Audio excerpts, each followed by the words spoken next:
Muchas gracias, doctor Eric, por conectarte y por participar de este diálogo que tanto nos ilustra sobre eutanasia, una palabra tan bella para una realidad tan cruda y tan polémica. La eutanasia, bien sabemos, significa la buena muerte, pero a ver qué tanto hay de eso. Para eso estamos haciendo pues estos encuentros, estos programas. Este es el segundo, puede ser el último, puede ser el segundo de una serie. Ahí vamos, vamos con calma y, como decimos en este país, despacio y con buena letra. Empezamos con una oración que nos invita a la humildad y a la conversión. En el nombre del Padre, y del Hijo, y del Espíritu Santo. Amén. Misericordia, Dios mío, por tu bondad, por tu inmensa compasión, borra mi culpa. Lava del todo mi delito, limpia mi pecado. Pues yo reconozco mi culpa, tengo siempre presente mi pecado. Contra ti solo pequé, cometí la maldad que aborreces. En la sentencia tendrás razón, en el juicio resultarás inocente. Mira, en la culpa nací, pecador me concibió mi madre. Te gusta un corazón sincero y en mi interior me inculca sabiduría. Rocíame con el hisopo, quedaré limpio, lávame, quedaré más blanco que la nieve. Hazme oír el gozo y la alegría, que se alegren los huesos quebrantados. Aparta de mi pecado tu vista, borra en mí toda culpa.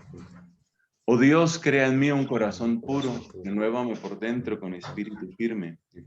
No me arrojes lejos de tu rostro, no me quites tu santo espíritu. Devuélveme la alegría de tu salvación, afiánzame con espíritu generoso. Enseñaré a los malvados tus caminos, los pecadores volverán a ti. Líbrame de la sangre, oh Dios, Dios Salvador mío, y cantará mi lengua tu justicia. Señor, me abrirás los labios y mi boca proclamará tu alabanza. Los sacrificios no te satisfacen, si te ofreciera un holocausto no lo querrías.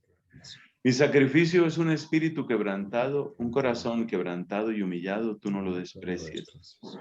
Señor, por tu bondad favorece a Sión, reconstruye las murallas de Jerusalén. Entonces aceptarás los sacrificios rituales, ofrendas y holocaustos. Sobre tu altar se inmolarán novillos. Gloria al Padre y al Hijo y al Espíritu Santo, como era en el principio, ahora y siempre, por los siglos de los siglos. Amén.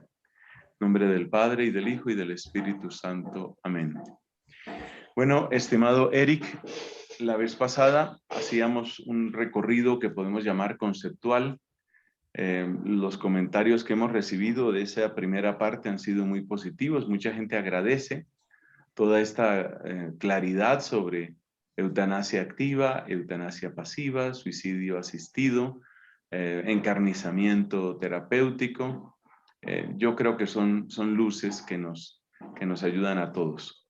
Entonces, vamos, en esta segunda parte queremos centrarnos un poco más en el tema de casos específicos, porque como siempre que se trata de moral, siempre que se trata de cuestiones éticas, no es solo la discusión, ¿no? Lo más importante no es la discusión, lo más importante es que hay vidas humanas, familias que van a ser afectadas, países enteros en donde la legislación abre puertas o cierra puertas de una manera o de otra.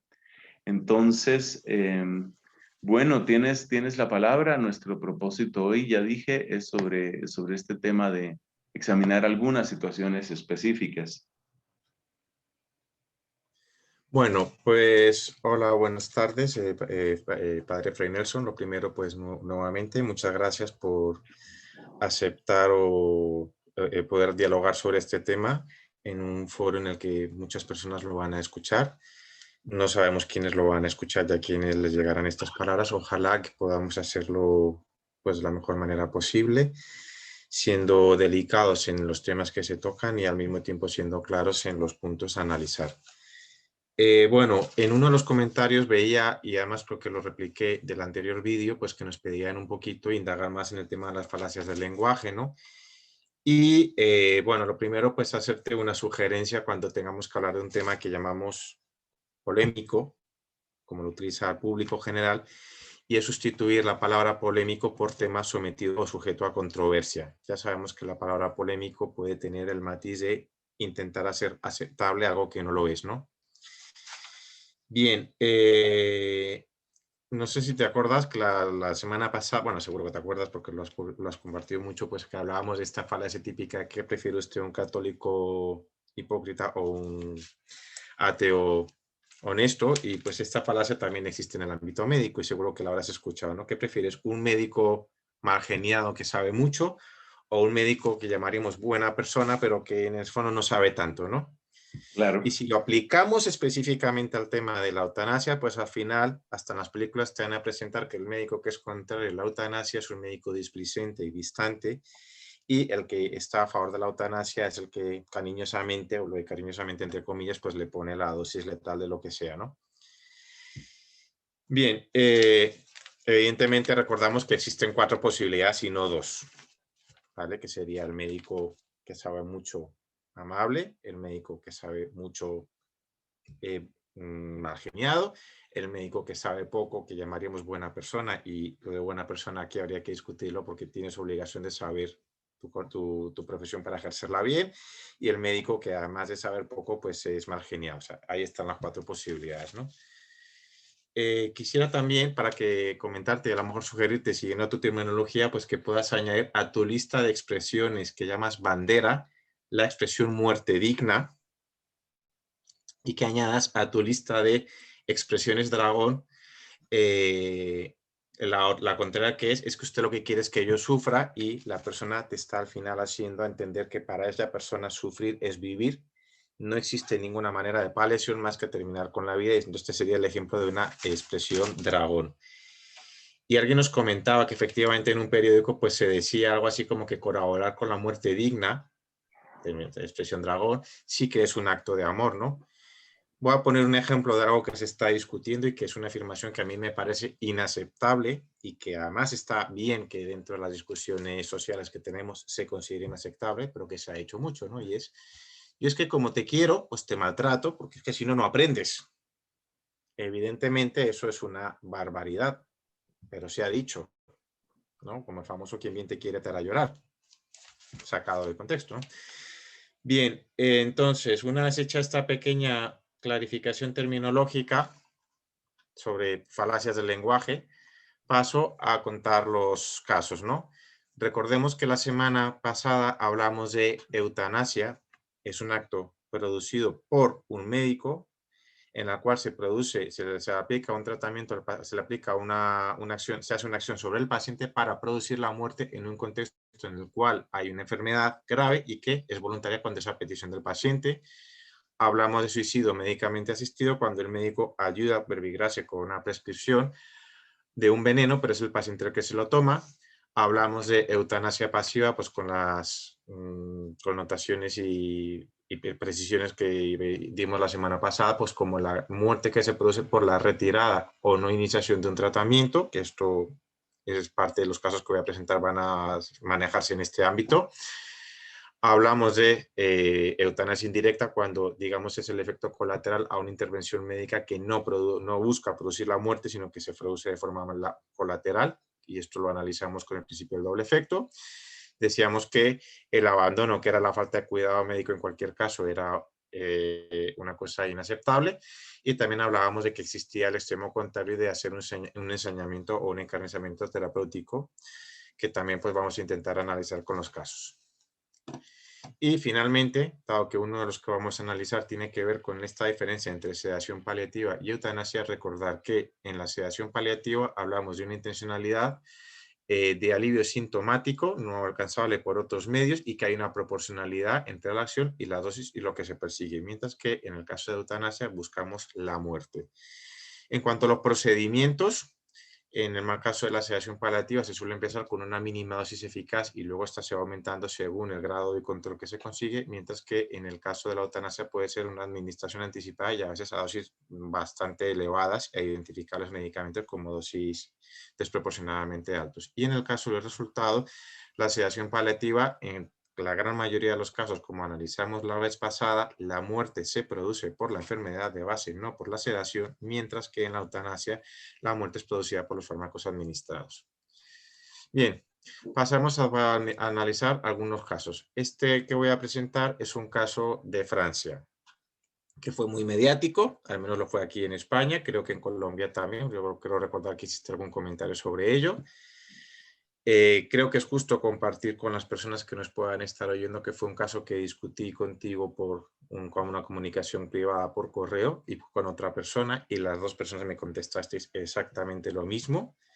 Me contestasteis que aquí no había razón para una retirada de tratamiento. Estamos hablando de que lo que se discutía era un paciente que está en un estado vegetativo y lo que tenía era un tratamiento ordinario denominado nutrición, ¿vale? Y esta era la discusión, que además fue una discusión que duró bastante tiempo. Y los dos me contestasteis, pero incluso muchachos, si hasta la referencia que me aportas en tu análisis tiene la explicación de por qué aquí se evalúa esto como eutanasia pasiva.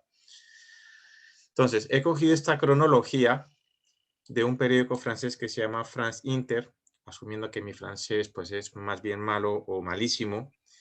Lo que sí que se puede ver en esta cronograma es que desde el año en que se produjo el accidente de tráfico que conduce a este paciente a una situación de una especie de estado vegetativo, estado estable, hasta el año en el que se produce la muerte por retirada del tratamiento, lo que hay es una discusión judicial que implica Tribunal Europeo de Derechos Humanos, por lo que se puede deducir en este cronograma. Y la discusión básicamente se fundamentaba en que creo que era la mujer, o sea, esposa legal, no estoy seguro si pareja o esposa legal, pero vamos, que se entiende para lo que me interesa contar, en la que se le pedía una retirada de la nutrición por considerar que eso era someter al paciente y al familiar a una carga, mientras que los padres, o fundamentalmente creo que era la madre, la que pedía que se le mantuviese este tratamiento. Y esto al final se termina realizando después de una disputa legal en el 8 de julio, o perdón, el 8 o el 5 de julio, no estoy muy seguro cómo leer esta nota de aquí. Es eso, Se 8 de la julio, retira el ¿verdad? tratamiento y el paciente fallece el 11 de julio del 2019. Bien, en los enlaces que aporto, no solamente en francés, sino este último que está en español, se ve una descriptiva del caso y que primero lo que hay es una disputa intrafamiliar. Se supone que todos están velando por el interés superior de esta persona, pero la manera en que así es entendido el interés superior es totalmente opuesta en un lado y en otro caso. Unos piensan que hay que mantenerla y otros piensan que no. Y este enlace que cito aquí es la legislación francesa en la que se basan para poder dar por válida esta retirada de tratamiento. Es decir, que al final en lo que se discute es, en Francia no hay una ley de eutanasia aprobada como tal, al menos que yo sepa, en el cual positivamente tú puedas administrar un fármaco para producir la muerte del paciente, pero sí se admite la retirada del tratamiento sin hacer la distinción de si esto es un tratamiento ordinario o extraordinario. Y después de haber escuchado, después de haber tenido el intercambio contigo y con la otra persona y que me contestasteis lo mismo, volví a revisar, a evaluar cómo yo podía entender este caso y la explicación creo que la puedo resumir en esta frase. Una cosa es que tú tengas un paciente con una enfermedad progresiva en la cual la nutrición forzada no le va a prolongar la vida o quizás se la va a prolongar como un modo de tormento, pero que es la enfermedad de base la que produce la muerte. Y otra cosa es que un paciente que está estable le quites la nutrición y por consecuencia la enfermedad se produce no porque tenga el estado vegetativo, sino porque le has quitado la nutrición que está definida como un tratamiento ordinario. Y esto es lo que clasifica a este caso como un caso de eutanasia pasiva. No sé si antes de pasar a la siguiente querrías comentar algo. Sí, me parece importante, digamos, de la poca investigación. Digo poca porque el cuerpo de literatura es inmenso, ¿no? Uno investiga, pero no puede considerarse experto. Esta expresión, estado vegetativo, en sí misma es una expresión muy problemática, es una expresión difícil, porque para muchas personas lo que se suele llamar estado vegetativo es la dificultad de interacción. Digamos, la definición más leve de estado vegetativo es la dificultad de interacción con el mundo exterior. Digamos que es la definición tradicional, ¿no? Después se pasó a hablar de estado vegetativo en relación con la actividad neuronal, pero también ahí hay discusión, porque el cerebro pues no es un órgano que se apague todo a la vez. Entonces, es complejo porque, por ejemplo, puede haber desaparición de actividad neuronal en la parte frontal, lo que se llama el lóbulo prefrontal, y sin embargo hay actividad en otras partes. El caso más grave es cuando desaparece toda actividad neuronal en el cerebro, incluyendo el reflejo de la respiración. Como sabemos, la respiración no es un reflejo o no es una actividad neurológica autónoma de los pulmones, sino que depende de una cierta señal cerebral. Parece, parece que la definición actual, pero repito, eso es una zona gris que además se está moviendo. La definición actual de estado vegetativo va en esa línea, cuando desaparece completamente la actividad neuronal, incluyendo el reflejo de la respiración. Pero a su vez, hay otras discusiones que se van abriendo, la bioética es muy complicada, otras discusiones que se van abriendo porque resulta que la actividad neuronal no se reduce al cerebro. Entonces yo me imagino que en próximos estudios, que yo no conozco en este momento, habrá que entrar, por ejemplo, a analizar en dónde o en qué parte se sitúa la actividad de los sistemas simpáticos, parasimpáticos, los que quedan solamente a nivel de médula, los que quedan en el mesenterio, que algunos lo llaman ahora el segundo cerebro. Entonces, son temas médicos muy complejos. Solamente quería destacar la complejidad que hay detrás de la expresión estado vegetativo, porque muchas personas creen que simplemente es como un interruptor, como un switch que está prendido o apagado. Y resulta que hay toda una gradación que entra necesariamente en las disputas jurídicas, en las disputas legales, ¿no? Para que lo tengamos en cuenta. Y también quiero subrayar de lo que tú nos cuentas, Eric, cómo hay muchos otros intereses que entran dentro de un tema de estos, ¿no? Creo que nos vas a hablar de eso inmediatamente. Por favor. Sí, bueno, si quieres también comentarte que efectivamente existen distintas escalas específicamente para evaluar el coma, que va del coma superficial al coma profundo y que tienen un importante elemento de subjetividad intra e interobservador a la hora de cómo lo clasificas, que el sistema más objetivo que se ha intentado uno de los más objetivos que se ha intentado para evaluar el grado de coma es lo que se llama la escala de nivel de conciencia de Glasgow, que fue inicialmente utilizada para, en las primeras 24 horas a un traumatismo craneoencefálico, poder estimar la gravedad inminente del caso y que se utiliza fuera de este contexto, pero que también es una escala ordinal numeral. Y está también, que nos meteríamos en otra discusión, pues la definición de muerte encefálica, muerte cerebral, que utilizaríamos para poder considerar que una persona es donante de órganos, ¿no? En el que tú buscas que haya una muerte cerebral, pero el resto de los órganos estén vivos, ¿no? O sea que ahí se abre, pues evidentemente, más abanico en la discusión.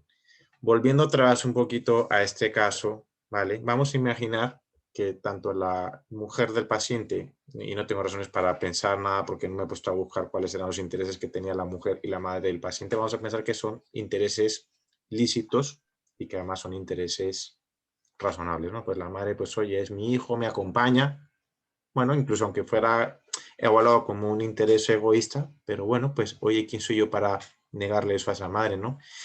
Y para la esposa, hombre, es que yo tengo una vida por delante, mira qué hago yo con una persona que está en esta situación durante 20, 30 años, me agoto, me canso, y también es verdad que se agote y se cansa una persona cuidando a un enfermo de estas características 20, 30 años, ¿no?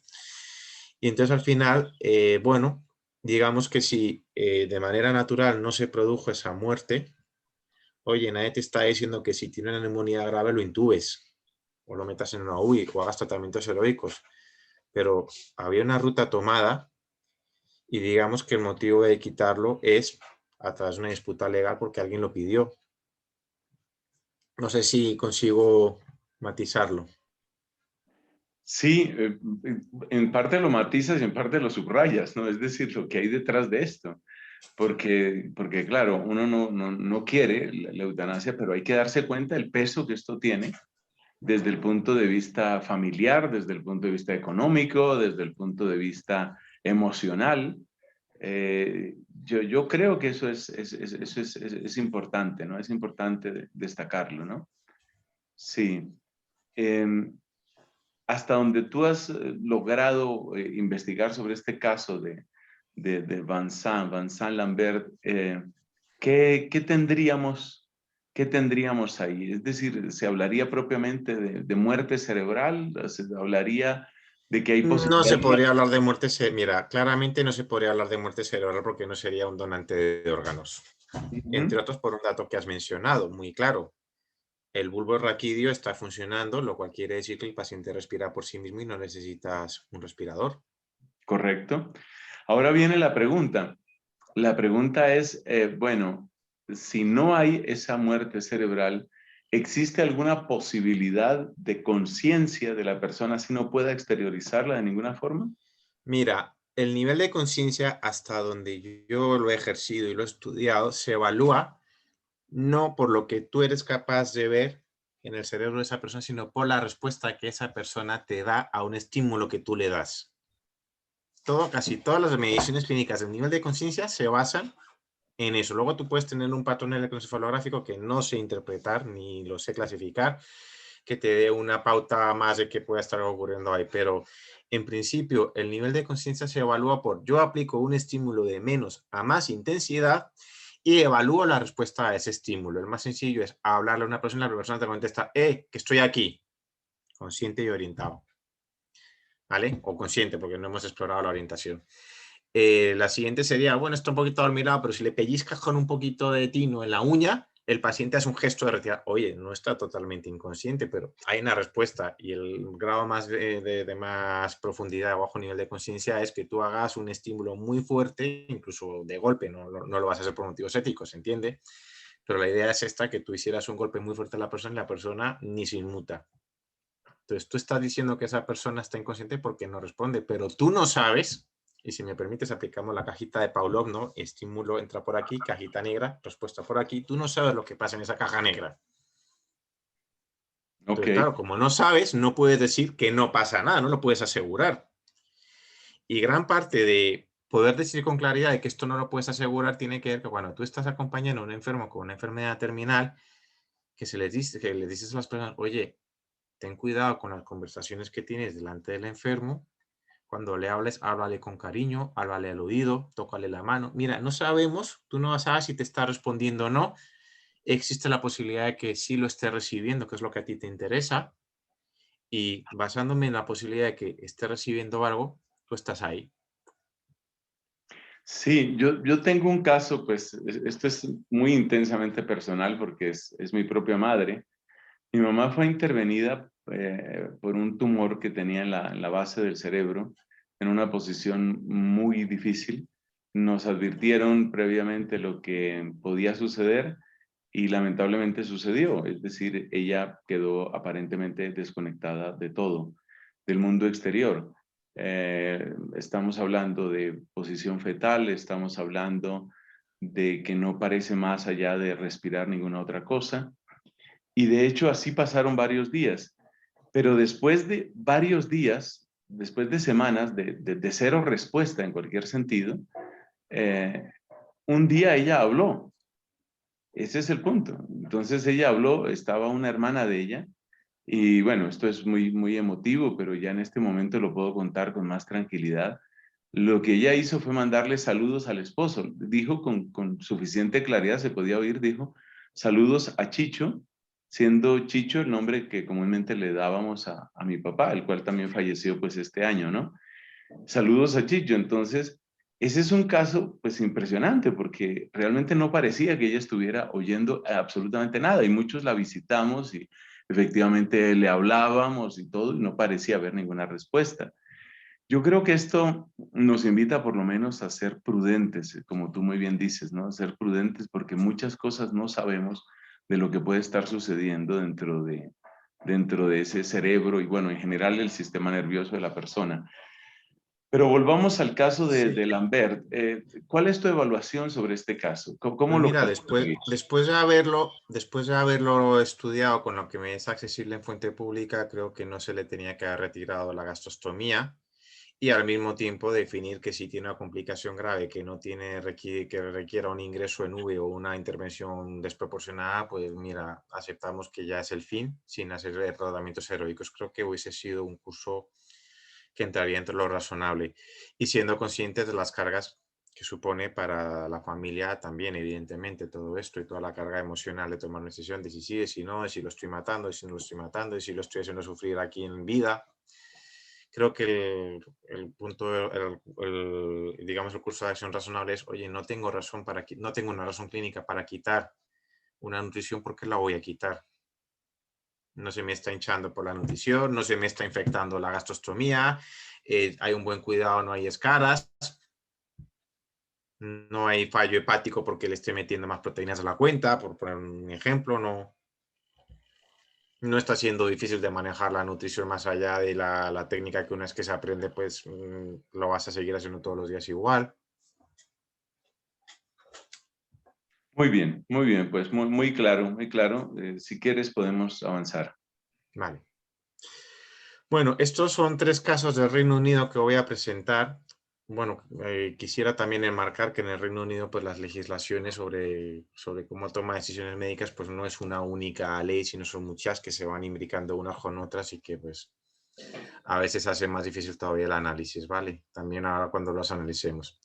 El primero que voy a compartir, que está en fuente pública y en este enlace, este es el único caso en el que metiéndome hasta aquí, hasta www.judiciary.uk / hasta ahí, cuando yo pongo este código que se ve aquí, que es el código del caso, pues no consigo ver todas las decisiones y pronunciamientos judiciales que hubo, entonces al final lo encontré a través de Google y me sale directamente un PDF, pero siguiendo ese PDF, pues esta es la descriptiva y la narrativa del caso, ¿vale?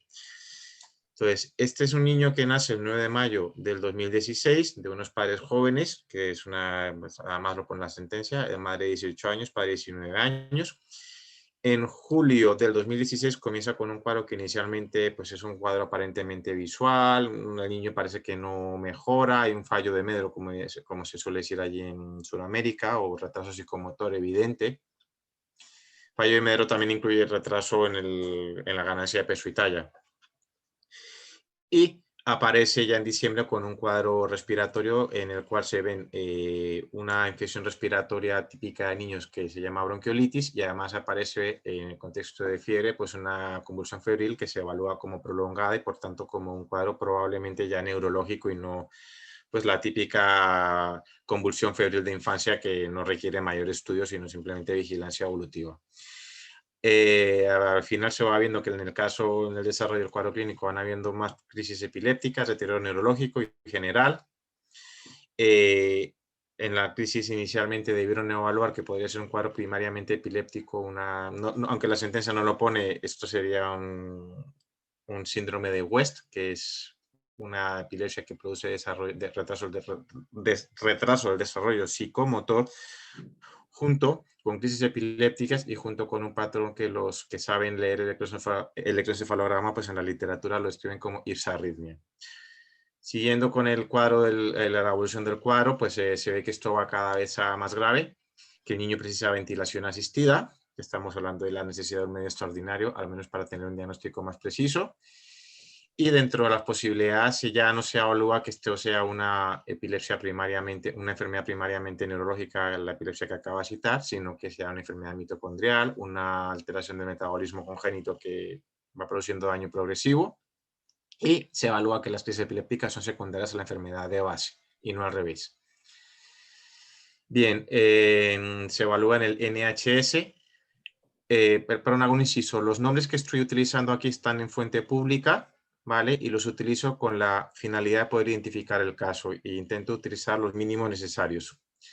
Bueno, siguiendo con la descripción, a este paciente pues ya se le evalúa pues con toda la batería de pruebas neurológicas, incluidas resonancias nucleares. Lo ven varios expertos en oncología y en neurología y en pediatría.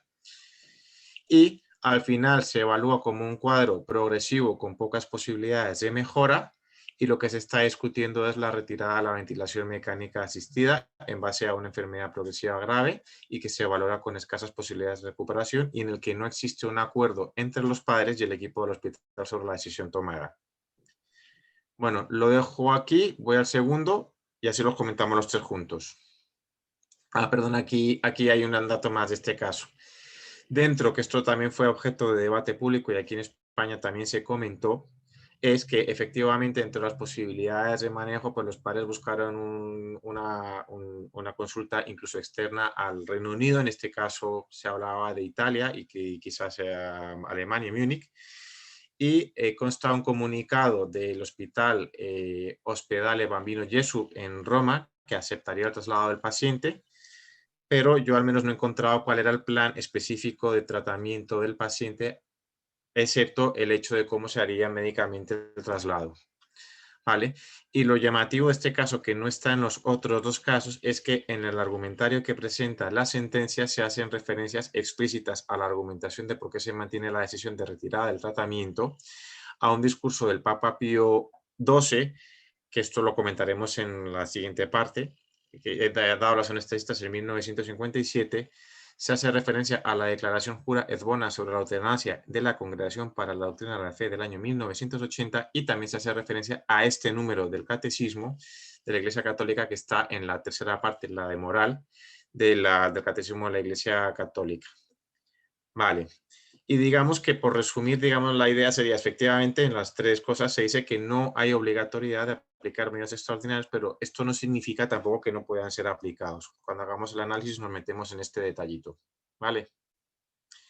Y seguramente tú tendrás algo que comentar y que habrás estudiado más este caso también porque le hiciste mucho seguimiento. Bueno, sí, aquí hay dos ingredientes que por lo menos son nuevos.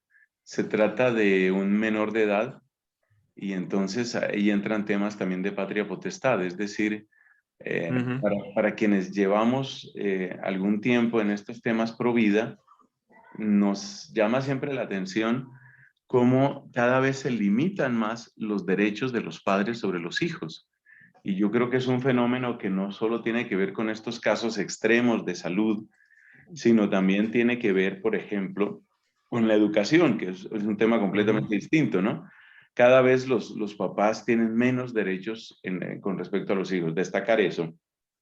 Y segundo, preguntarte, al final, porque eso no lo tengo claro, es un detalle técnico que no tengo claro, al final hubo un diagnóstico definido de qué había sucedido. Yo no vi un diagnóstico definido. Se hablaba de hacer un test genético en la misma sentencia, pero no se llegó a hacer, o yo no lo vi, al menos yo no lo encontré en fuente pública.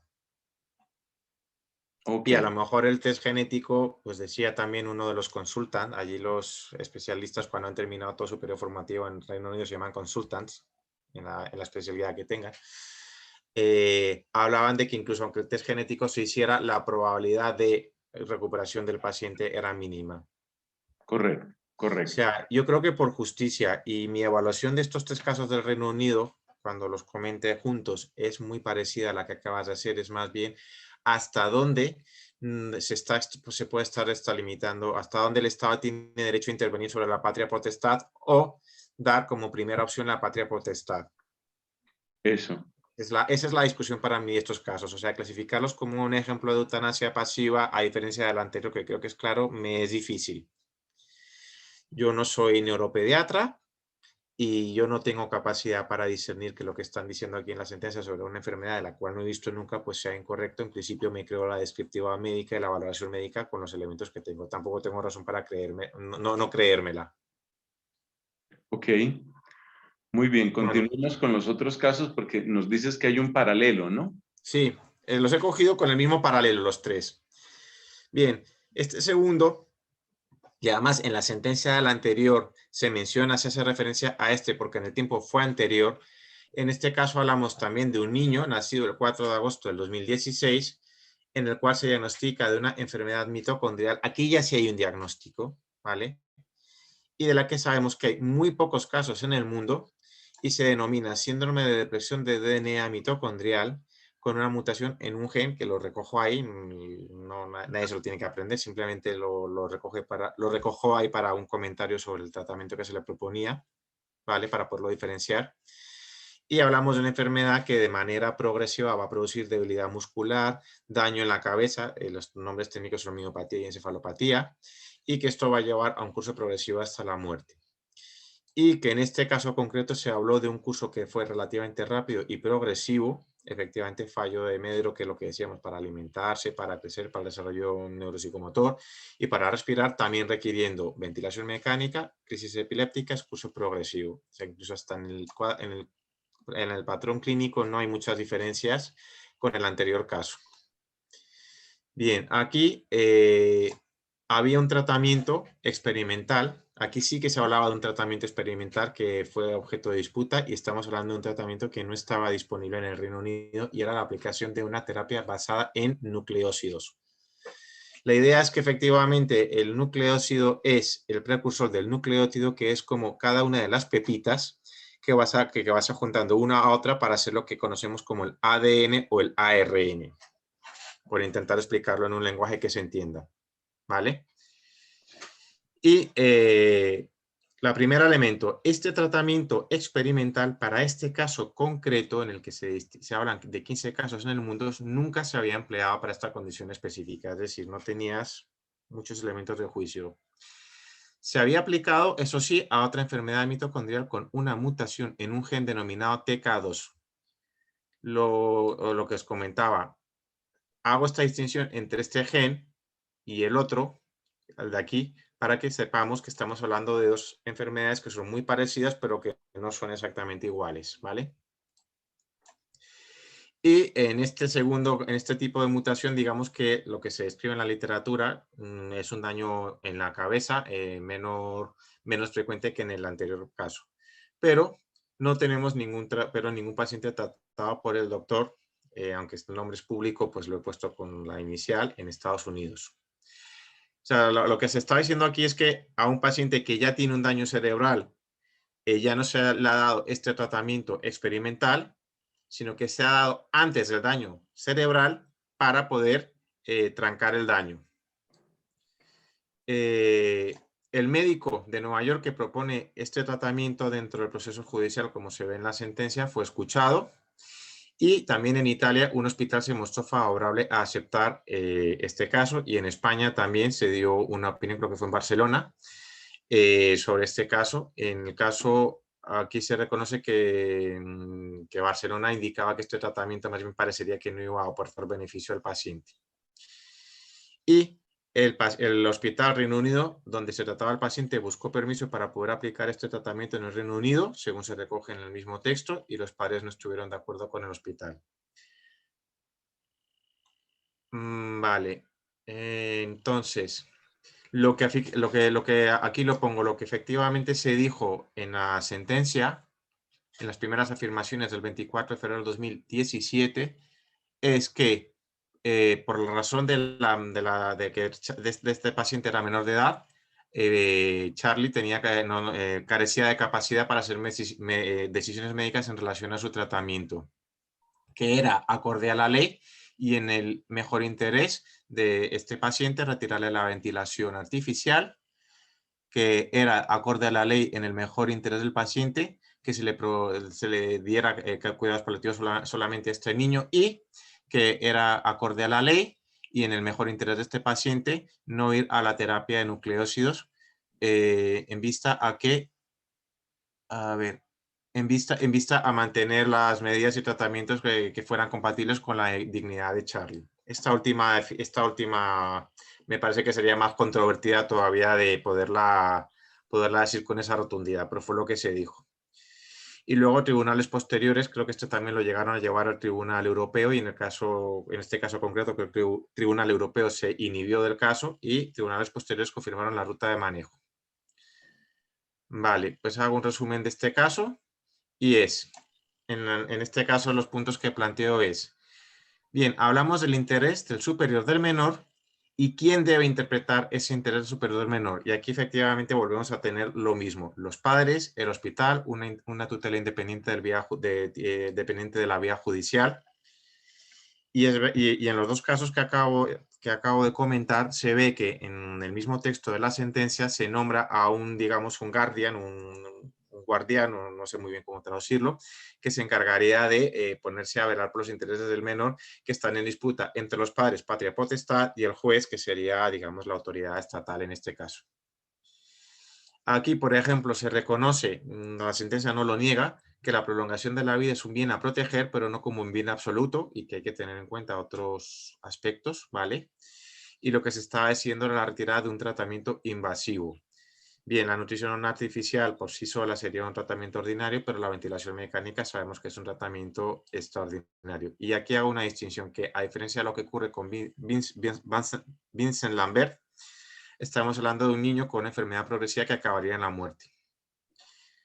Y en una de las sentencias de este caso se cita también jurisprudencia previa del Reino Unido que tienen que ver con retiradas de tratamiento.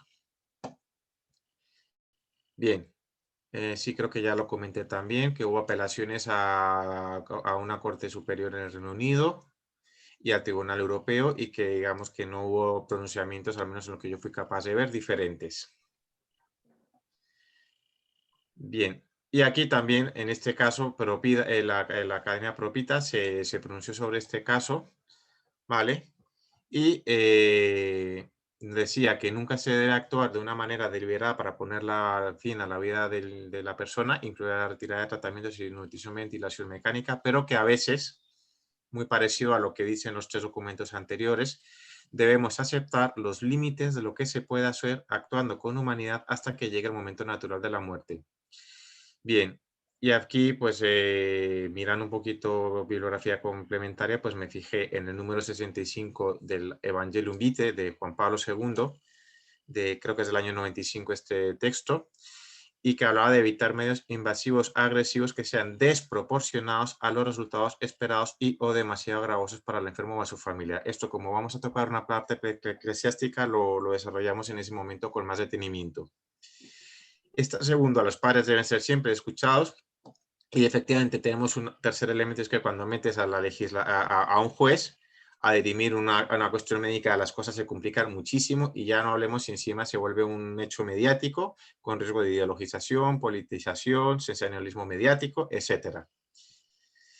Y que generalmente suelen verse opiniones de personas que se lanzan a la rueda a opinar sin intentar leer los hechos en profundidad, sino lo primero que les llega, que esto también es una cosa que yo soy el primero que me tengo que confesar de esto también. Bien, pasamos al último del Reino Unido, que es el caso de Asia King. Este además ocurrió cuando ocurrió, justo estaba yo todavía trabajando en el Reino Unido y la fuente de este caso es una Perdóname un sentencia. momentico. Sí, Sí, discúlpame. Quisiera yo que nos ayudaras a precisar. Hoy estoy muy interesado en lo de las zonas grises, ¿no? Lo ordinario y lo extraordinario, ¿no? Entonces, uno, por ejemplo, ve que si una persona tiene una cánula, tiene cierto en la mano o algo así, está recibiendo alimentación o hidratación, pues es algo muy normal. Muchos lo hemos tenido, ¿no? Por algún momento, en un tratamiento, lo que sea. La respiración mecánica o la ventilación mecánica se considera una intervención extraordinaria. Entonces, ¿cómo evalúas tú, de acuerdo con tu formación y tu experiencia, cómo evalúas tú esa diferencia entre lo ordinario y lo extraordinario? Mira, aunque no pensaba hacerlo hoy, con la pregunta que me has hecho voy a irme un poquito más adelante, ¿vale? A ver si somos capaces de, porque lo tengo aquí recogido en distintos puntos, ¿vale? Y cuáles son los hitos que se han ido cogiendo, ¿vale? Entonces, la primera cuestión es que efectivamente la vida hay que protegerla, hay que pelear por ella y hay que luchar por ella. Pero la pregunta formulada en el año 1957, ¿hasta cuándo o con qué medios estamos obligados para a cualquier costa proteger esa vida?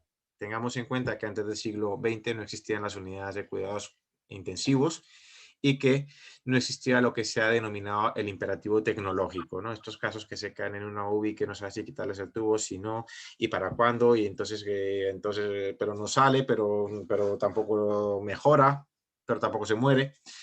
Y entonces aquí Pío XII, este texto está, todas estas referencias son consultables por quien quiera buscarlas, pues lo que hace es esta primera distinción y es medios ordinarios y medios extraordinarios. Y entre los medios extraordinarios suelen entrar todo lo que tenga que ver con técnicas de reanimación.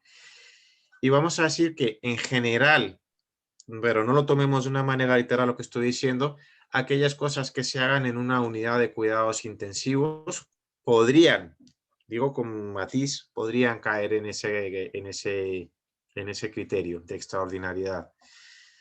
¿Vale?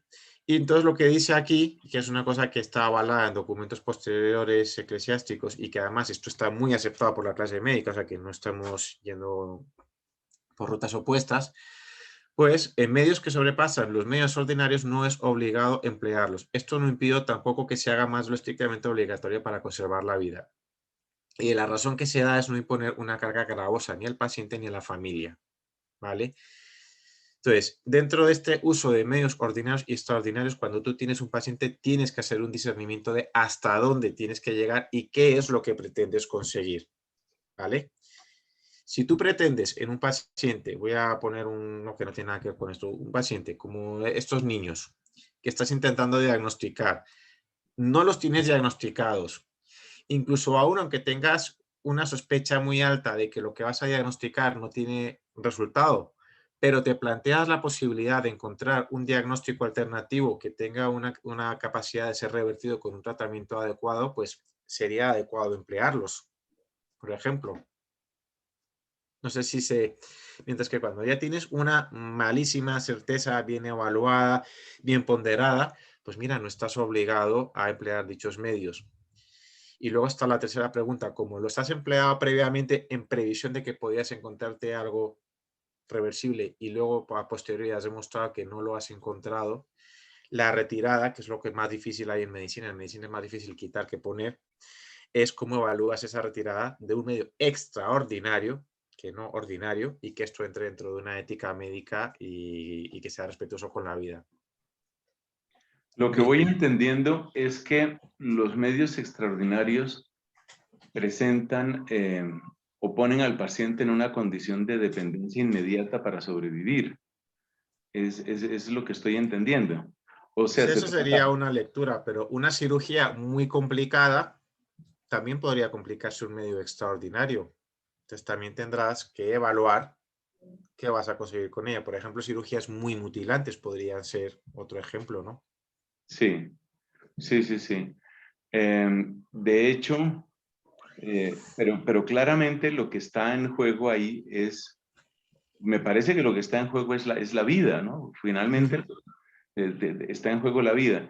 Y me parece también que los medios extraordinarios tienen la característica de que si no se aplican o si no se sostienen, pues sobreviene la muerte relativamente pronto. Pues se ve muy claro en la ventilación mecánica, ¿no?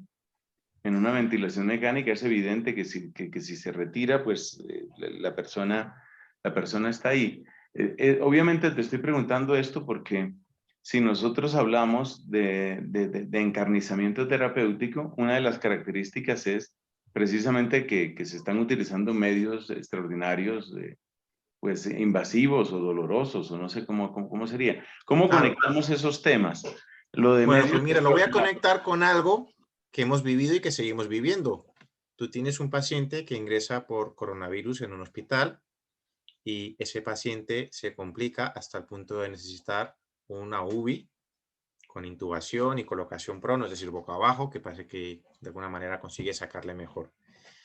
¿Por qué le has puesto a ese paciente, incluyendo pacientes de 80 años que no tienen una enfermedad de base que desaconseje ese abordaje? ¿Por qué haces eso con estos pacientes COVID? Pues muy sencillo, porque tu conocimiento te hace valorar que lo que tienes es una infección potencialmente reversible, no quiere decir que siempre lo consigas, y ante la posibilidad de que tú tienes una infección potencialmente reversible, tú le vas a dar un soporte a esa persona que se prevé como transitorio, mientras la persona pasa la crisis.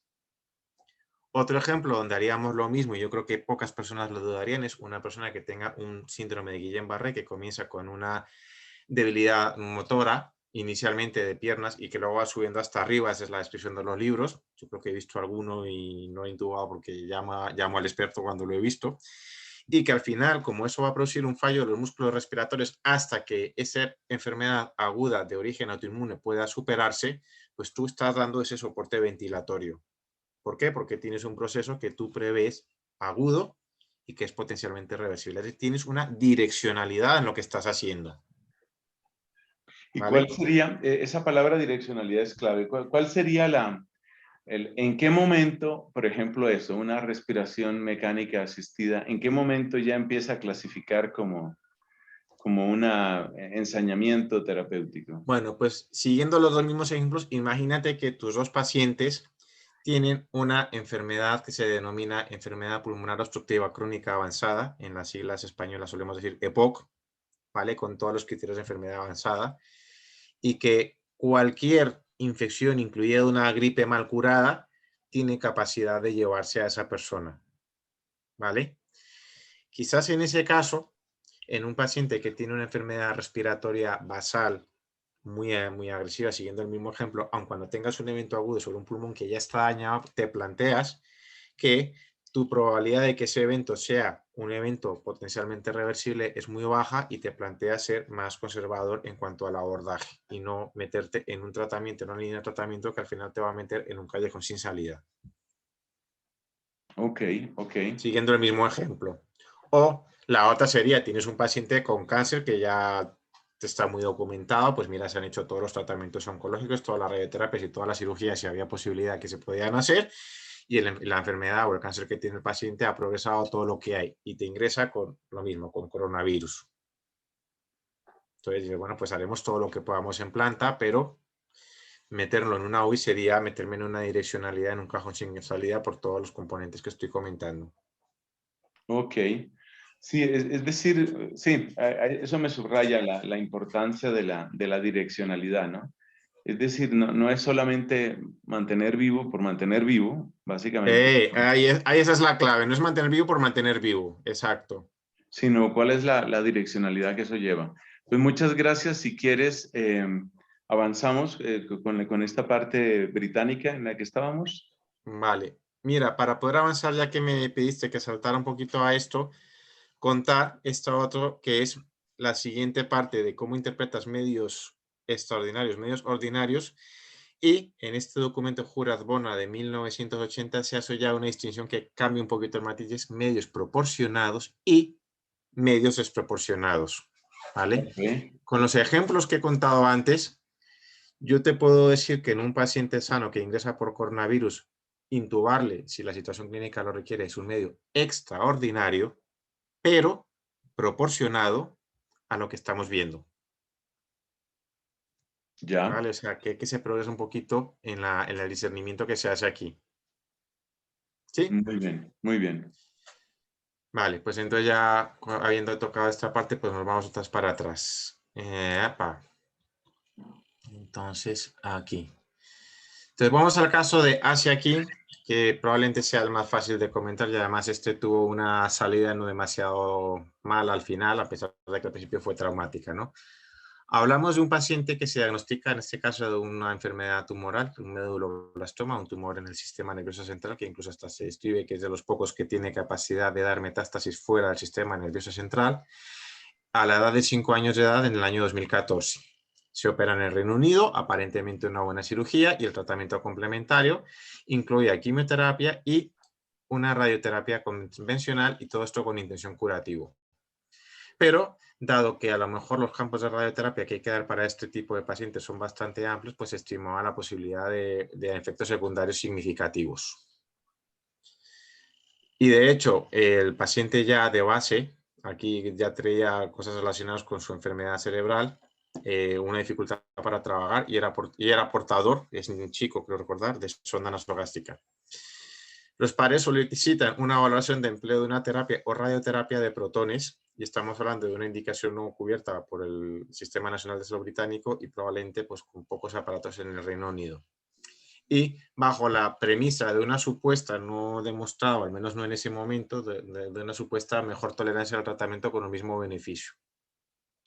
Probablemente hoy habría que decirlo de otra manera porque ya se tiene seguramente más experiencia en esto. Yo la verdad es que en mi experiencia oncológica no he llegado a derivar a nadie para este tipo de tratamientos, con lo cual lo cuento como observador.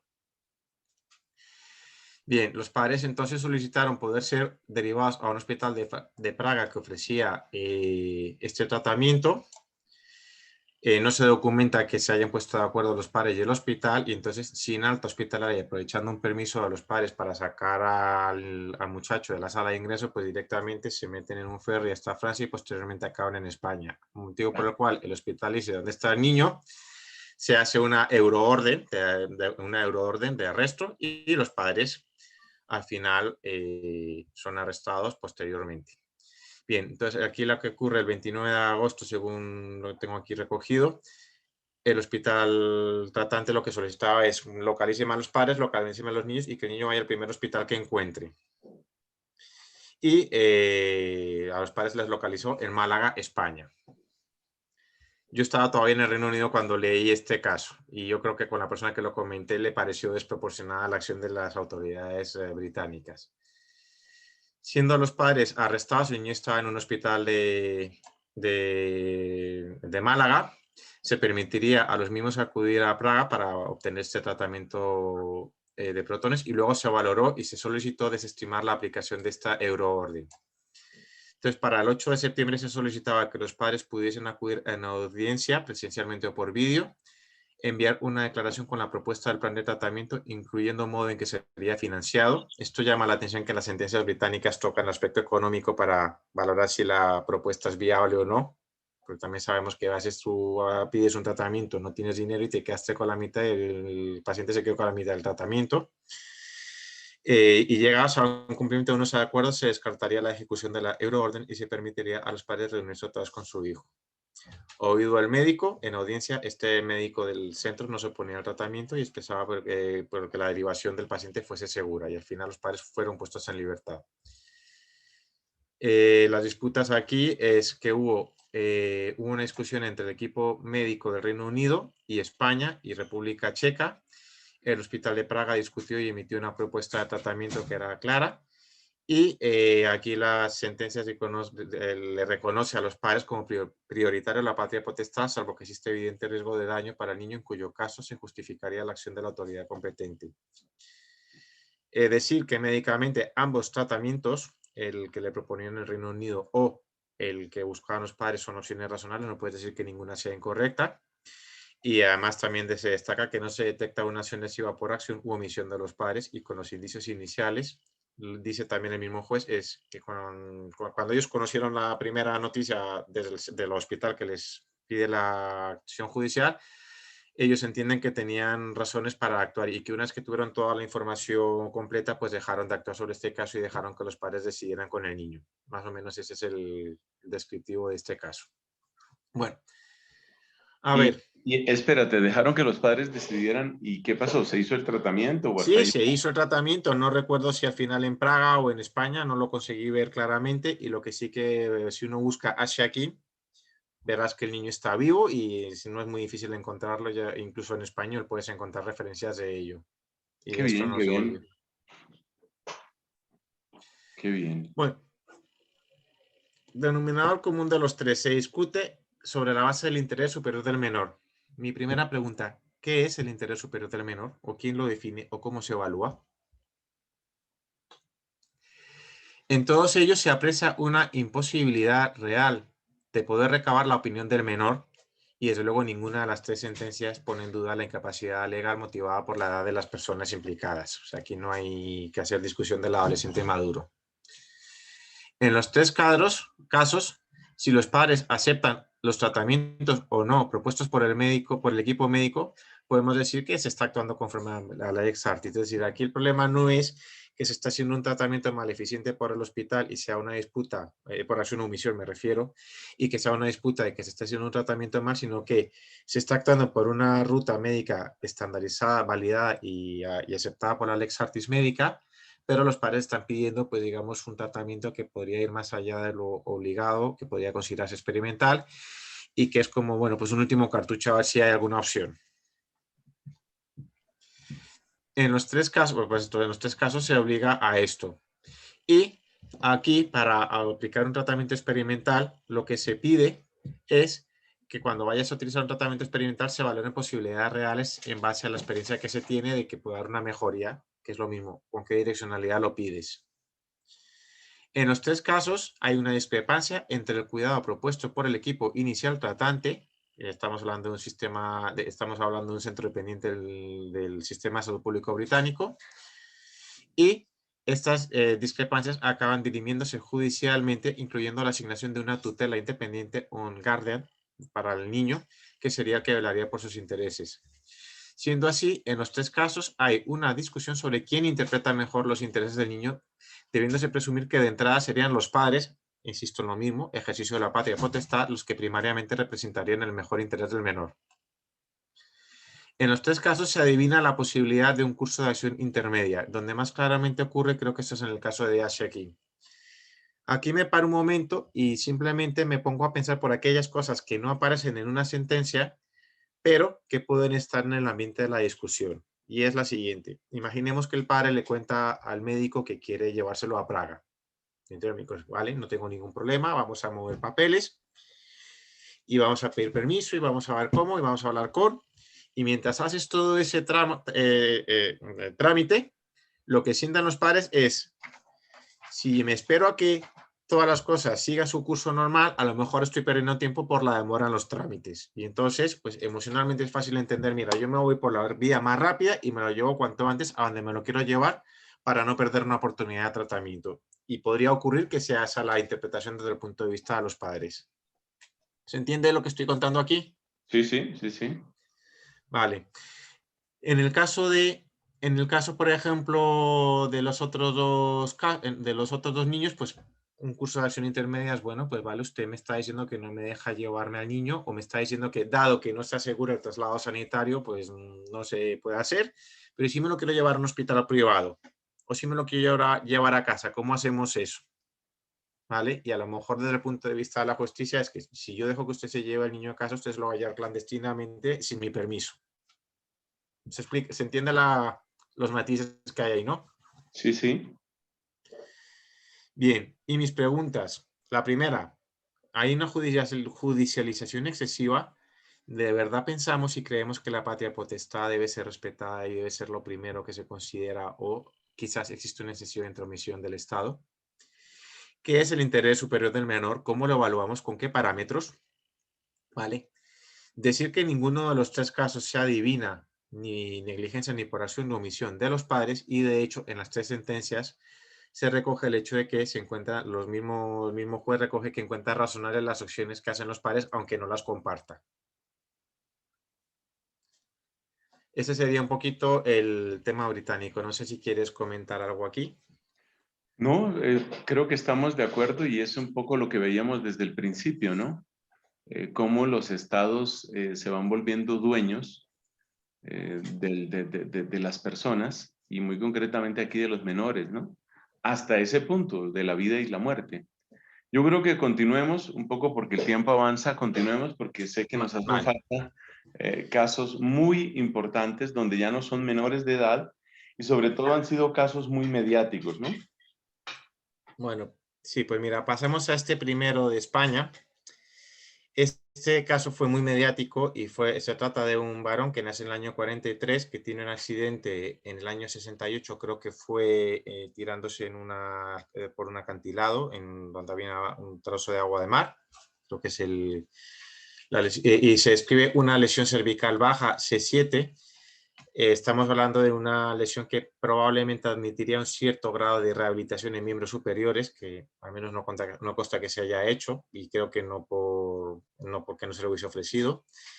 y que en el año 93 inició una petición de eutanasia y que este paciente muere al final en el año 98 ingiriendo cianuro y en el cual grababa la muerte. Es decir, si uno busca Ramón Sampedro, yo creo que se puede encontrar de cualquier ordenador del mundo. Y una persona que responde a estas siglas admite, una vez que pasan 7 años desde que, una vez que se prescribe el delito, admite haberle facilitado el veneno que le causó la muerte. Pienso que es uno de los casos más mediáticos, perdón, de España, y por lo que hemos explicado antes, lo que es un suicidio asistido, pues es a lo que más se parece lo que ocurrió con Ramón Sampedro. Esto está fácilmente documentable en cualquier fuente, no me supone ningún conflicto. He cogido Wikipedia y Aleteia y Blog Fluvium para poder un poquito documentar este caso. Otros datos importantes de este caso, que ha sido muy mediático, es que efectivamente se le han hecho 2 películas. Una de ellas, si la tuviera que volver a ver, la vería por motivos de estudio, pero no porque me agrade cómo está tocado el tema. Se reconocen al menos de su parte 2 obras escritas y un sacerdote que además has hablado recientemente, el padre Luis Moya, pues también lo intentó visitar. Él también es, era tetrapléjico.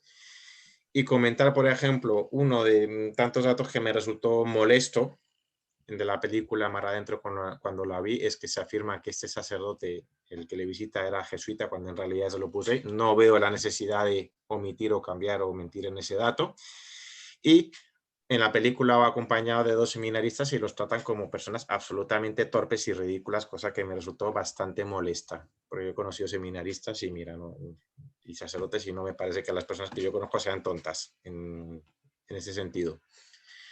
Este sacerdote dentro del debate de eutanasia representa la otra parte del debate, que ha sido, digamos, como menos, se le ha dado menos fuerza en los medios públicos de comunicación, y él decía, entre otras, pues esto, ¿no? Para un enfermo como yo, lo razonable es dejarse cuidar, no pedir la eutanasia. Este segundo caso, aquí las fuentes todas ellas son periodísticas, con lo cual vamos a asumir que lo que está recogido ahí es cierto, pero también con la reserva de que los medios de comunicación tienen su agenda, ¿vale? Se trata de un caso de una señora con una esclerosis múltiple de hacía bastante tiempo, ¿vale? Esta señora fallece el 3 de abril del año 2019. Lo que tenía era efectivamente una esclerosis múltiple ya bastante avanzada con una gran invalidez reconocida. Se describe en estos medios de comunicación que cito que hubo una denegación de plaza en el año 2007 y luego que hubo una renuncia a plaza. Lo cito textualmente tal cual lo recoge el periódico. Según la Consejería de Madrid, del 2001 al 2011, misma fuente, 8 años de espera para ingresar en residencia, misma fuente que cito aquí. Lo cojo entre comillados. No he encontrado pues que nadie haya escrito sobre este caso en Wikipedia, o no he encontrado tampoco ningún documento más cercano a lo primario de lo que ocurrió, y dentro de lo que, respetando la confidencialidad, pues se puede contar, ¿no? Y la fiscalía, pues la segunda parte es que efectivamente su pareja o su marido es primeramente detenido. Aquí quisiera dejar muy claro esto, ¿no? Se evaluó inicialmente como un caso de violencia de género, cosa con la que nunca, cuando lo escuché, estuve de acuerdo, ¿vale? Es decir, las personas que quisieron presentarlo por esta ruta, lo que están diciendo es que esto está mal hecho y como no lo vamos a poder sacar con las variables que tenemos, pues vamos por otra ruta. Mira, el fin no justifica los medios, o sea, quiero dejar muy claro esto. Teniendo en cuenta que hay sentencias teniendo en cuenta que hay procesos contra varones que han ido por esta ruta y que han sido claramente injustas, con lo cual estamos en un mal uso de una herramienta. Y al final en los procesos pues se le pedían 6 años de prisión, luego se pidió con esos 6 años de prisión, perdón, 6 meses de prisión, y con esos 6 meses de prisión pues se pidió un indulto, que yo creo que la mayoría, incluyéndome a mí, pues tampoco nos pitarían los odios por ello, ¿no? El pobrecillo, una cosa es que yo no esté de acuerdo con la acción de esta persona y otra cosa es que me alegre de que se le caiga con todo el peso de la ley, y de hecho nuestro Código Penal estos casos los ha tratado con muchos niveles de atenuación. Y finalmente lo último es que, pues lo último que supe o leí es que como ya se aprobó la ley de eutanasia, directamente se retiraban todos los cargos. Bueno, vamos a hacer una pequeña pausa. Os voy a compartir un pequeño estudio sobre dinosaurios, ¿vale? Esto es un conocimiento que está internacionalmente aceptado, está realizado por pares, triples, cuádruples, y por los resultados ampliamente aceptados se presentan en el siguiente manuscrito. y evaluamos el grado de conocimiento que tiene una persona de dinosaurios y la edad que presenta. Y vemos que es máximo a los 4 años, decae bruscamente. Si se hace arqueólogo puede saber algo de dinosaurios, pero cuando vuelve a ser esta persona padre, en este caso niño de 4 años, sus conocimientos vuelven a crecer exponencialmente. Esto lo podemos encontrar en cualquier sitio y yo creo que nadie lo cuestiona. Bueno, pues hecho este chiste, pues voy a pasar a contar el siguiente, que para mí es el caso más difícil de contar. Espero hacerlo bien con la ayuda de Dios. Vale. El caso que presento aquí es el caso conocido como caso Leganés de sedaciones irregulares, ¿vale? Y a ver si soy capaz de coger esta cronología. ¿Se ve el aumento de la pantalla? Sí, aunque creo que lo que tú estás viendo es lo mismo que yo estoy viendo. Habría que, lo que quieres que veamos es la parte de cronología, ¿no? Sí, esto es, luego ya, sí. Entonces vamos a ver, es un caso que salta a la prensa más o menos en el año 2005, ¿vale? Por unas acciones ocurridas, creo recordar unos meses anteriores, pero muy poquito, ¿vale? En el cual, pues, por una denuncia anónima sobre 400 casos en un servicio de urgencias, pues, sobre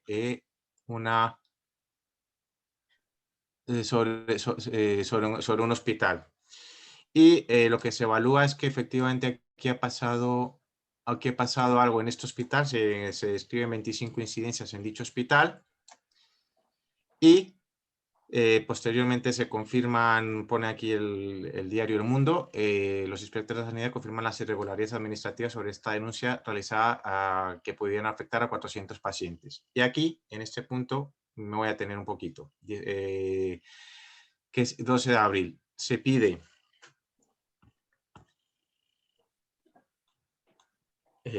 se realiza una primera valoración médica, ¿vale? Esto que estoy aquí citando,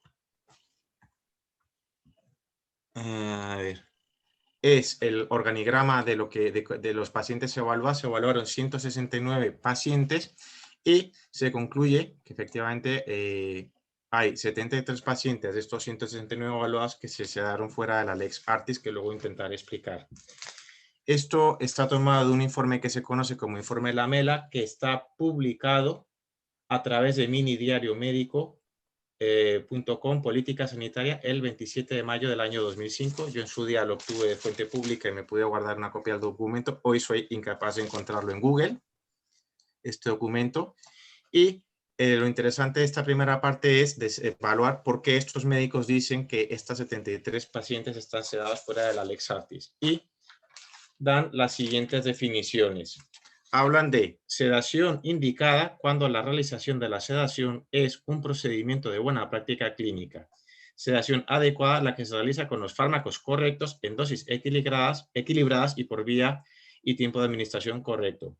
Hablan de sedación indicada y adecuada, por tanto, cuando se cumplen las dos anteriores premisas. La siguiente es que se habla de sedación indicada, es decir, estaba bien sedarlo al paciente, pero inadecuada cuando existe una indicación de sedación, pero se realiza de una manera inadecuada, ya sea por el empleo de combinaciones de diversos fármacos, ya sea por dosis excesivas, ya sea por vías o intervalos de administración no correctos. Se habla también de indicación no indicada cuando se deduce de la sintomatología del paciente que el paciente no requería ser sedado, y se habla como sedación no indicada e inadecuada cuando, además de no haber indicación, ha sido realizado con fármacos en dosis excesivas, vías, combinaciones e intervalos de tiempo no correctos. Y finalmente hablamos de sedación contraindicada cuando la sedación se ha realizado en una situación clínica que no la requiere y la misma ha intervenido directamente en el fallecimiento del paciente. Y se habla de no sedación pues cuando no se ha dado. Y entonces se define como sedación, de acuerdo a la Lex Artis, se define como sedaciones fuera de la Lex Artis, aquellas que están fuera de lo que llamaríamos sedación indicada y adecuada. Bien, seguimos por aquí. Luego, efectivamente, con este informe se inicia una investigación ya en un juzgado concreto de Leganés aquí se habla de un informe de la clínica forense que evalúa a 13 pacientes. Yo no tengo acceso, no he sido capaz de encontrarlo, pero lo que está diciendo en defensa, digamos, de la contrapartida es que aquí no hubo no hubo relación entre la sedación y la causa de muerte. Y luego aquí hay una segunda peritación, en este caso son peritos designados por el Colegio de Médicos de Madrid, y que también voy a comentar brevemente. A ver.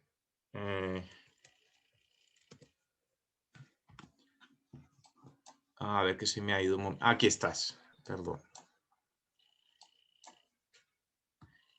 A ver, aquí.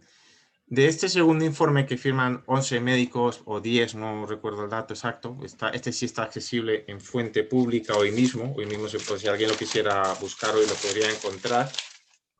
Y la fuente sería www.elmundo.es/2006/2006/26687.html. Y esto enlaza al periódico que enlaza en un adjunto el documento.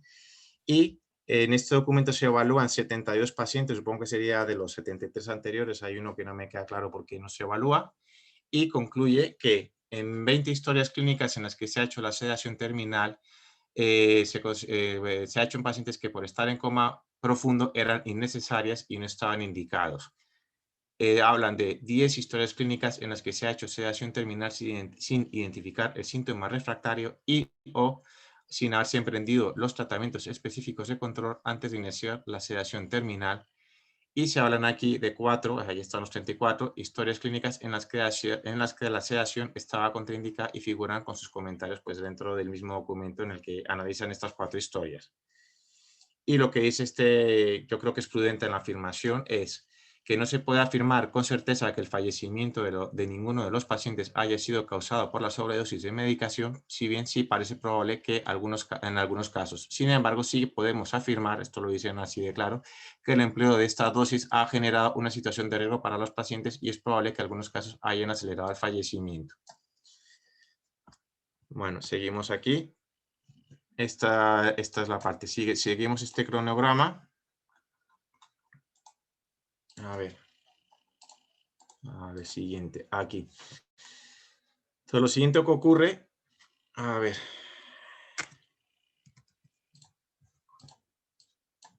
Aquí no me sale ahora, perdón un momento.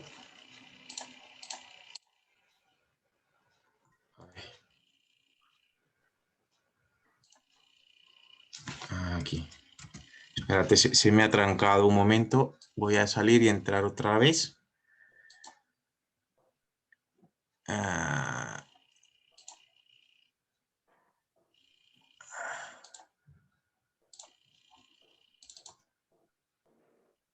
Aquí se me ha ido, es que este es delicado.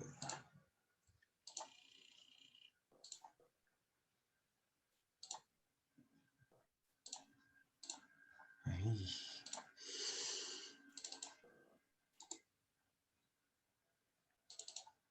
Aquí estás, ¿no?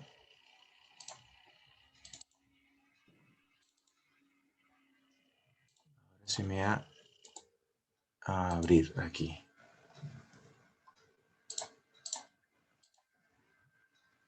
Pues mira, se me acaba de ir el caso.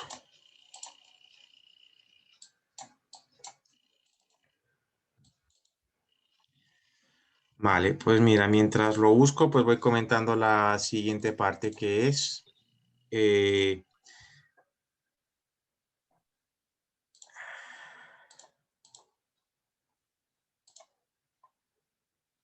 aquí. Bueno, pues lo siguiente que comentaría de este caso es que efectivamente hubo una primera sentencia en la cual pues lo que se afirmó es que no se demuestra que la causa de muerte se deba a la acción de los médicos. Y luego hubo una segunda sentencia en la que se dijo además posteriormente que había que eliminar cualquier referencia a la mala praxis que se citaba en la primera sentencia. Y para poderlo terminar, porque si no se va a quedar a medias y es importante, ya que lo hemos empezado a comentarlo bien. Aquí.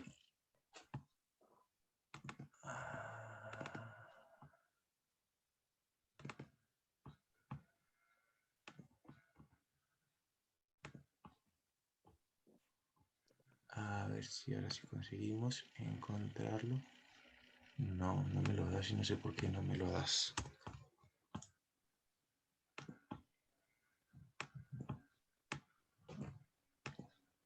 Ahora sí, entonces ya lo hemos conseguido.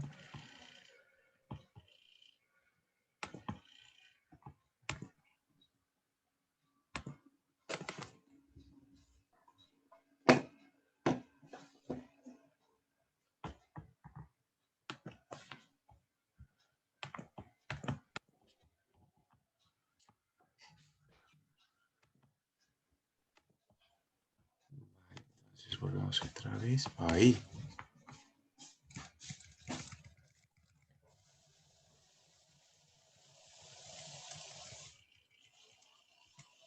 Vale, pues aquí está, para poder seguir la cronología. Efectivamente, la terminología utilizada es que hubo un sobreseimiento del caso, se reconoce mala praxis, pero no se da por acreditada la conexión entre esta y la causa de muerte. Vale, y la explicación alternativa que se da es que todos los pacientes, y esto es cierto, tenían patologías de base grave y que por sí mismo pueden producir la muerte.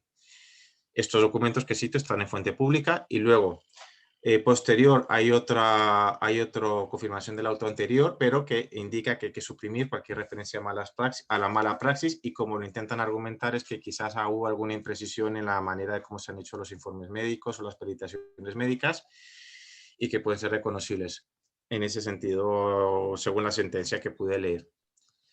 Bien.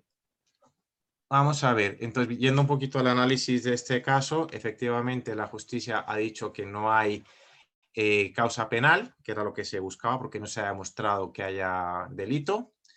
Desde el punto de vista civil yo no he visto ningún comentario en este caso y me voy a meter única y exclusivamente en la parte médica y me baso también en el mismo artículo del diario médico donde se analiza este caso. Y entonces una de las primeras cosas que se dice es que no parece que se haya estudiado la vía deontológica, que esto sería el cometido pues, de las propias organizaciones médicas colegiales.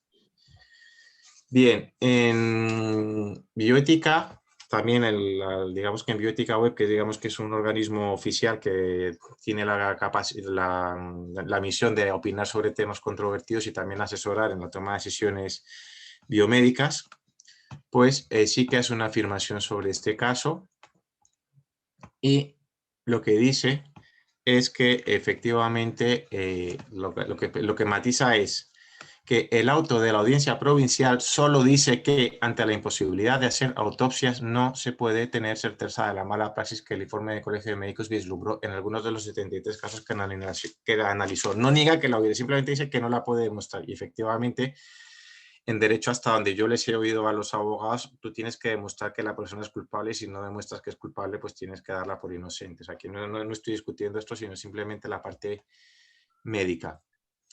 Se habla también en uno de los informes médicos de bioética que hubo una reducción de muertes en el hospital tras el cese del doctor de este hospital, y también se importa en este mismo comentario de bioética una explicación alternativa que es también la apertura de un centro hospitalario cercano donde pudieran haber derivado a algunos pacientes y por tanto bajar la carga asistencial.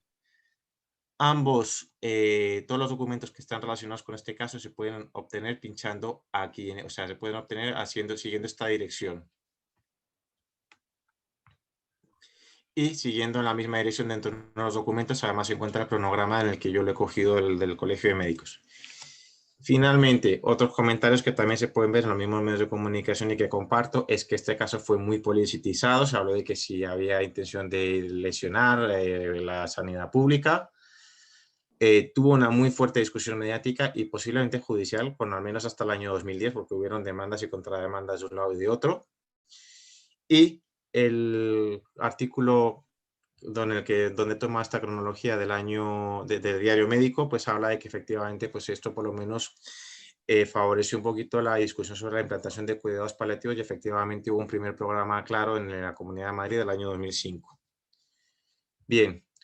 si esto lo tengo que valorar hoy, tengo que decir que tras la implantación de la ley de eutanasia, se estima que la mitad de los españoles, esto se lo he oído decir a varios paliativistas españoles, puedan necesitar cuidados paliativos y no tienen acceso a los mismos.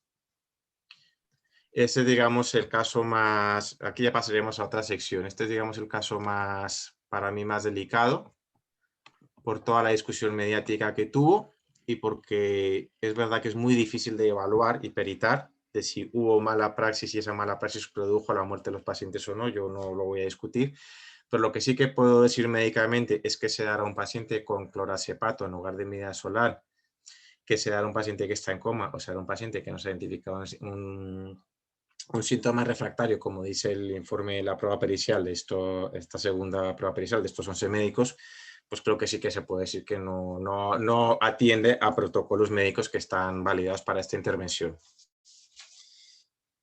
Es decir, en ese caso específico, bueno, que no es un caso, porque ya veo que hay incluso unos índices de mortandad ligados a un hospital y eso es serio, ¿no? Es muy, muy serio.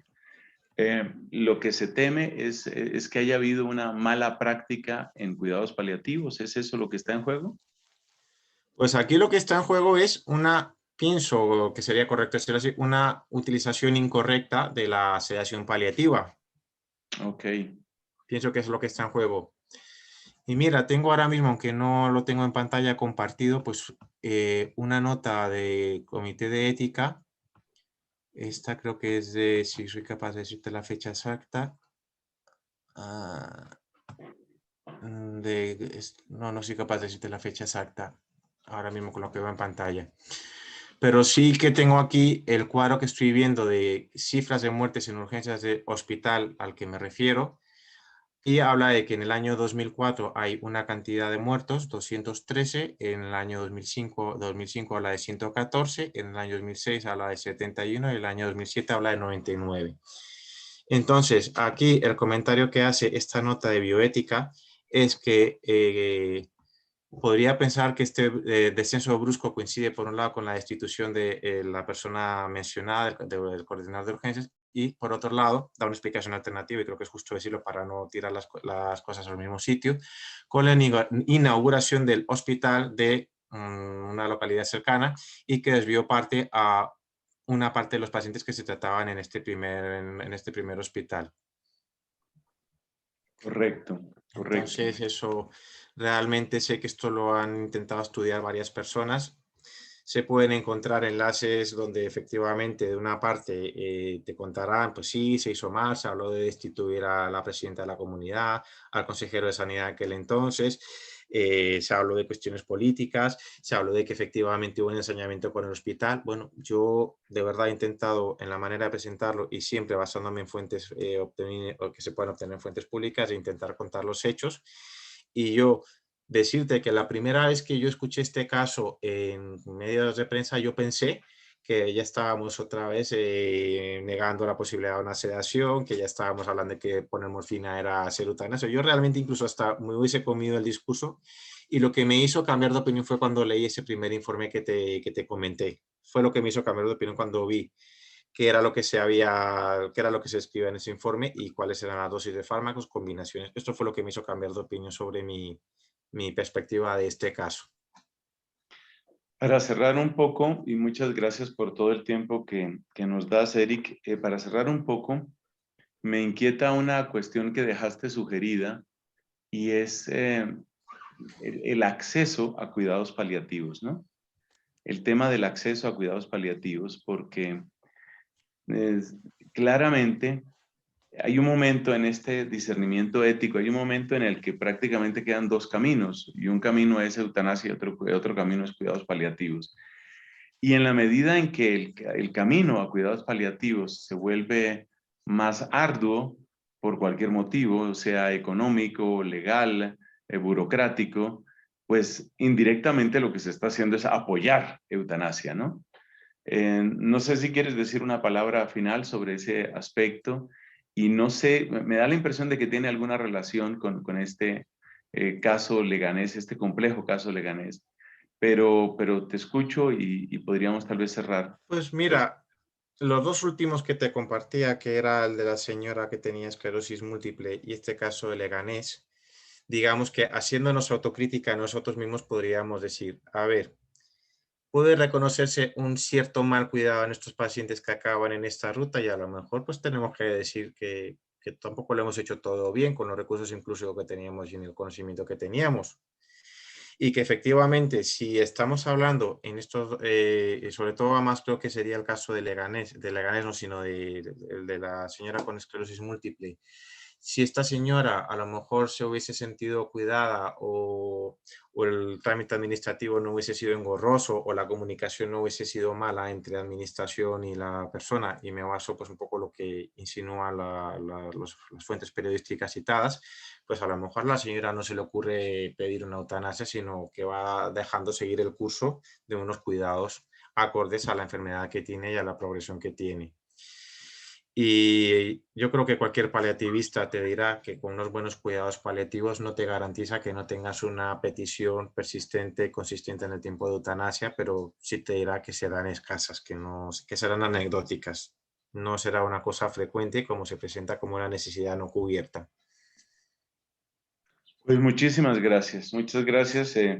No es nada fácil entrar en estos casos específicos, son historias, son vidas, son familias, son cargas emocionales absolutamente devastadoras para muchas personas.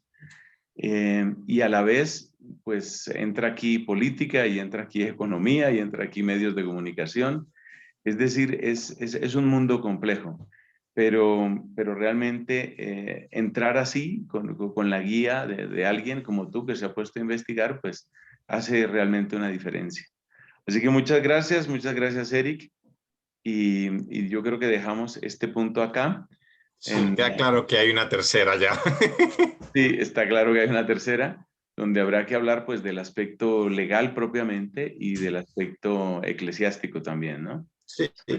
La No, postura y de... la parte legal también comentaré algunas de las discusiones que he podido seguir de cómo se fue cocinando la ley en España ya desde el punto de vista de los documentos legales, por decirlo de alguna manera, y que también nos puede dar una pista de qué cosas estamos discutiendo y qué cosas, pues desgraciadamente no llegan bien a la opinión pública. muchas gracias de nuevo. Que Dios nos bendiga y hasta una próxima porque ya sabemos que hay tercer programa. Listo.